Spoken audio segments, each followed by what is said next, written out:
Olá pessoal, hoje eu quero fazer uma pequena abstração com vocês, mas que é uma abstração que possui muita relevância na vida de cada um de nós, um peso significativo, e embora seja uma energia, um sentimento muito sutil, a maioria das vezes nós nem percebemos a presença dele, mas que ele acaba pesando por demais na construção das nossas atitudes.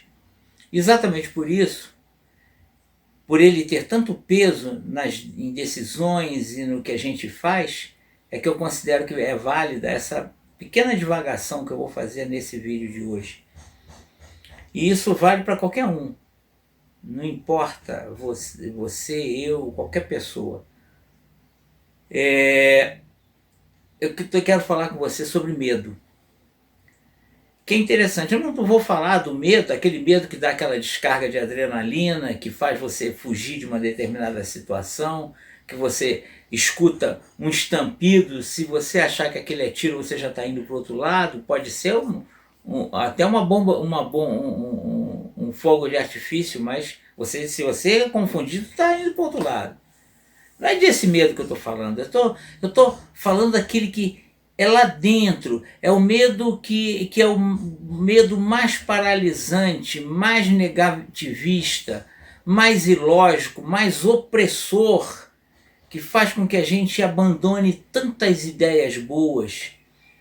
E esse é um assunto delicado, porque mexe com coisas profundamente enraizadas dentro da nossa alma. É um medo que é construído no dia a dia a partir do momento do nosso nascimento e vai nos acompanhar ao longo de toda a vida. E as reações que nós temos às vezes por causa desse medo, ou para defender esse medo, é interessante isso. A gente às vezes tem reações de negação e muitas vezes até raivosas para defender o medo, o direito de ter o medo. E eu quero, vamos começar isso, por exemplo, com uma reflexão. Por que as pessoas mentem?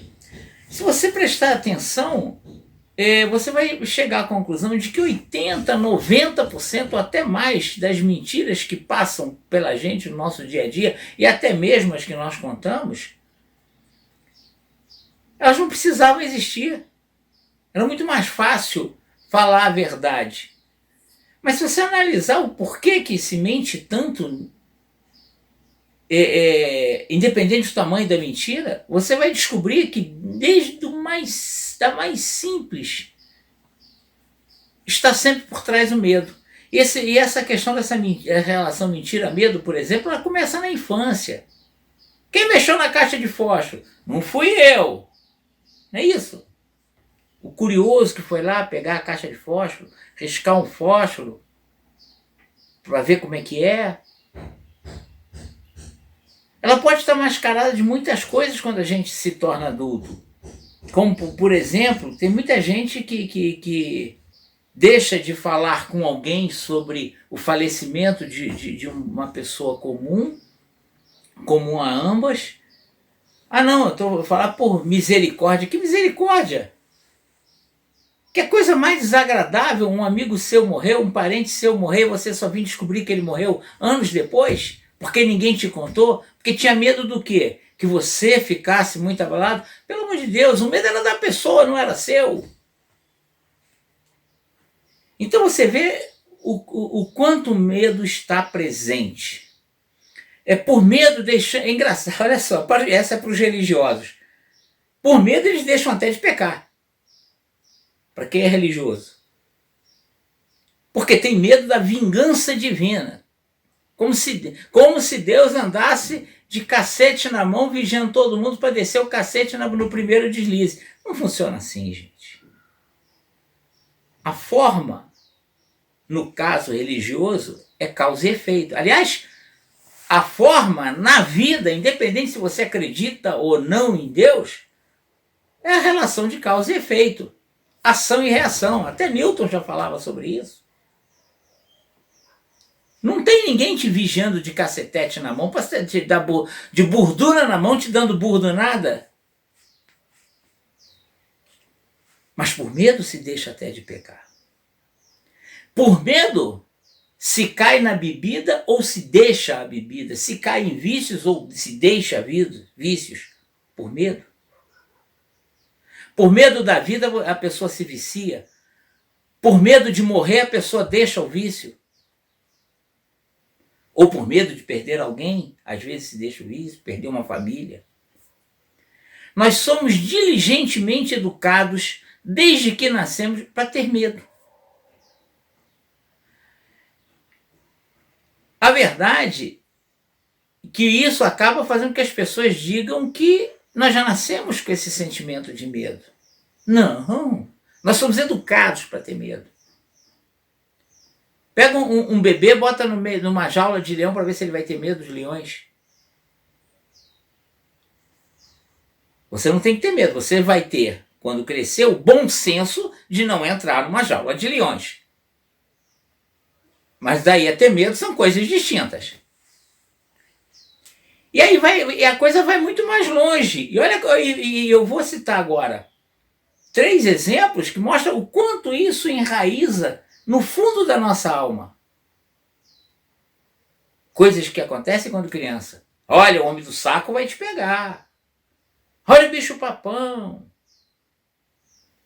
Vou chamar a polícia para pegar você. Coitada, até a polícia entra nisso. E aí as pessoas crescem com medo de relacionamentos, medos de coisas que elas não dominam. E como você pensa em gerir uma empresa se você tem medo de relacionamento, se você tem medo de coisas que você não domina?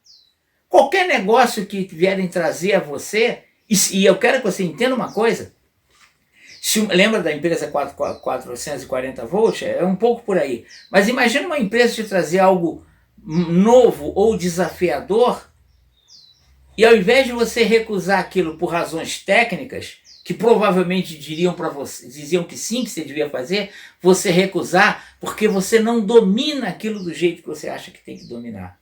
Ou seja, você está abrindo mão do crescimento da sua empresa por medo.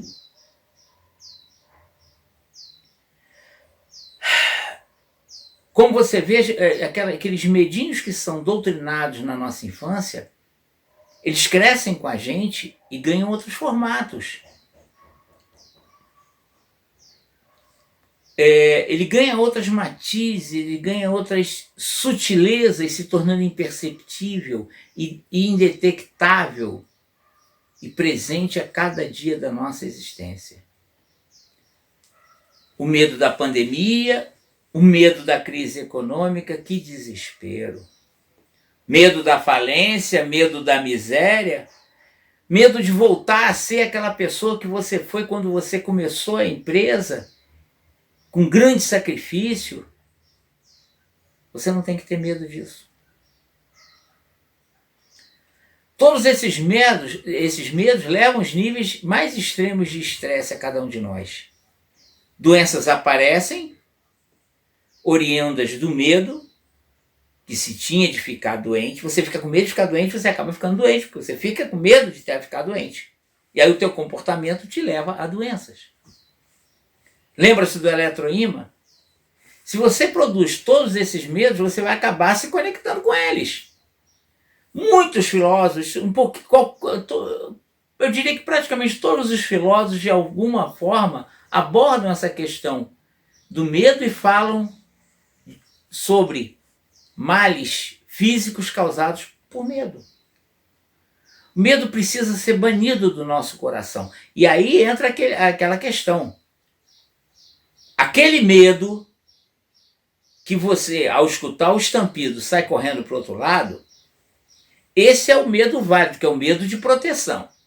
O medo ligado à adrenalina, você descarregou, fugiu, a decisão, enfrenta ou corro. Existem estudos falando sobre isso. Esse morre junto da solução daquela situação. Mas esse medo que é colocado com conta-gota, dentro da tua alma, profundamente no teu inconsciente, esse é o pior medo. Eu não quero discorrer aqui sobre aspectos filosóficos ou religiosos do assunto medo, mas se algum de vocês também quiser conversar sobre esse assunto conosco, ele é tão importante para que você consiga evoluir a tua empresa, ele é tão importante para que você consiga ser aquele eletroímã master, eletroímã gestor poderoso e forte, ele é tão importante que também eu resolvi incluir isso na nossa questão da mentoria. Não se esqueça, nossa meta é mentoria e consultoria. E mesmo falar de medo atrelado ao seu negócio, à sua empresa, nós também estamos dispostos a conversar com você sobre isso. O que eu quero é o teu sucesso. Não deixe de nos procurar. Até o próximo.